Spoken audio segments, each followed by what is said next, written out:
Baik, selamat pagi atau siang Bapak untuk Ibu dosen dan rekan-rekan sekalian. Pada kesempatan kali ini kelompok kami akan mendemonstrasikan simulasi perwarupa cerdas untuk proteksi kelistrikan.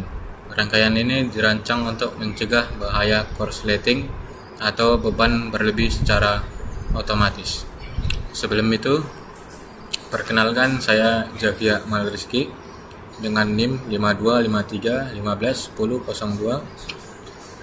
Sebelum mendemonstrasikan cara kerjanya, izinkan saya menjelaskan fungsi dari masing-masing komponen simulasi kelistrikannya.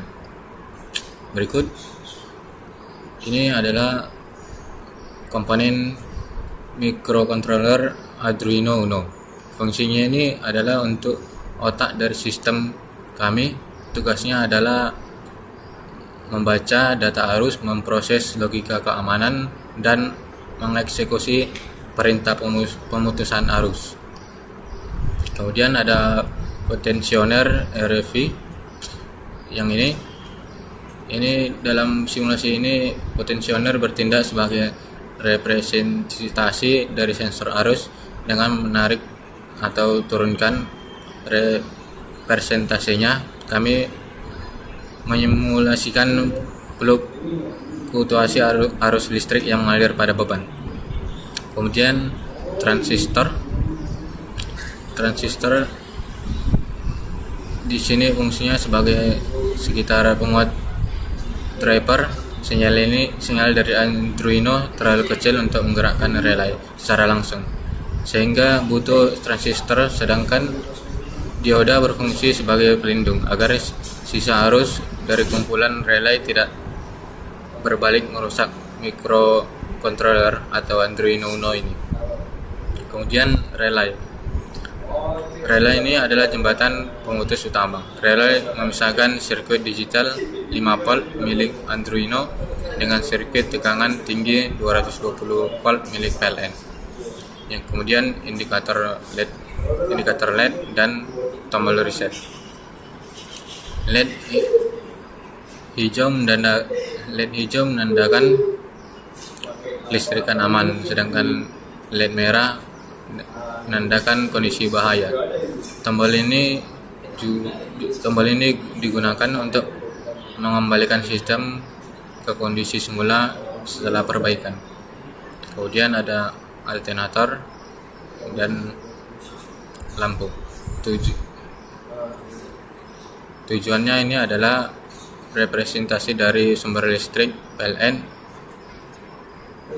220 volt dan perangkat elektronik rumah tangga sebagai bebannya. Oke, selanjutnya akan dilanjutkan oleh teman saya. Baik, di sini saya akan menjelaskan bagaimana cara kerjanya. Perkenalkan, saya Abdi Rehan Wibowo dari kelompok 2. Nah, di sini kan kalian sudah dijelaskan oleh teman saya apa saja alat atau bahan yang digunakan pada simulasi ini. Nah, sekarang kita akan masuk ke dalam tahap penguji cobanya. Nah, kita tekan play. Nah, di sini kita play itu akan langsung muncul hijau dan lampunya itu akan bunyi dan saklar pada relay itu mengarah ke arah dioda di sini. Nah, di situ artinya itu bebannya itu masih normal, masih dalam fase yang belum kita dipotong oleh sistemnya. Nah, coba kita naikkan angka dalam potensiometernya. Di sini akan kita tambahkan sekitar 60%,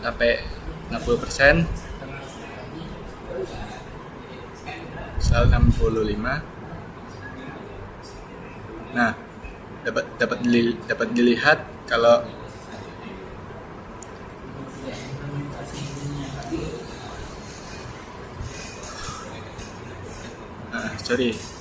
dapat dilihat kalau di sini lampunya akan buat merah, yang dimana arusnya itu bakalan terputus dan asimetri akan berkurang. Dan juga pada ini pun akan mengarah ke ini. Lalu dan sistem kami juga dilengkapi dengan fitur keamanan anti gagal. Jika pengguna melakukan menekan tombol reset itu di sini, nah itu nggak akan bisa berhasil karena arusnya itu masih dalam tahap yang masih terpotong gitu. Nah, Caranya gimana? Caranya kita harus menurunkan angka ininya. Kita turunkan sampai kembali ke 50.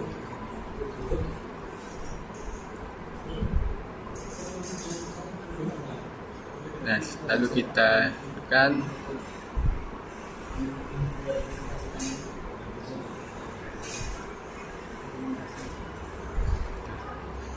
Di sini kalau disimulasikan maka ini langsung akan mengarah ke rilis, ke arah yang ke dioda, lalu ke alternator. Nah, itu berarti kesimpulannya listrik baru bisa menyala kembali jika beban sudah diturunkan ke batas aman di potensiometernya. Nah, sekian dari penjelasan simulasi saya. Sekarang akan dilanjutkan oleh teman saya. Baik, di sini saya akan menutup cara kerja simulasi Arduino. Sebelumnya perkenalkan, nama saya Rul Ashar Sibuan dari kelompok 2 dengan NIM 5253151014. Nah, sebagai penutup, bagaimana proyeksi alat ini di dunia nyata? Dalam implementasi fisiknya, komponen potensiometer ini akan kami gantikan dengan sensor arus AC yang sesungguhnya, seperti sensor Hall effect, ACS 712 atau modul PZM 004T.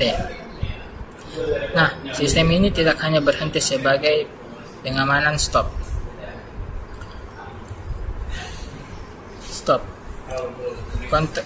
kontak biasa. Kedepannya, perancangan perangkat keras ini dapat diintegrasikan dengan mikrokontroler yang memiliki fitur Wi-Fi seperti modul ESP8266 atau model MCU.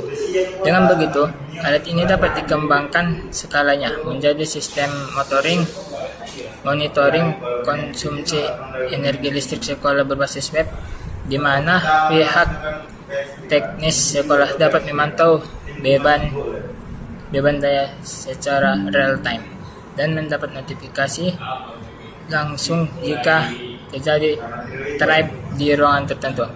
Nah, sekian demonstrasi dari kelompok kami. Kurang dan lebihnya kami mohon maaf.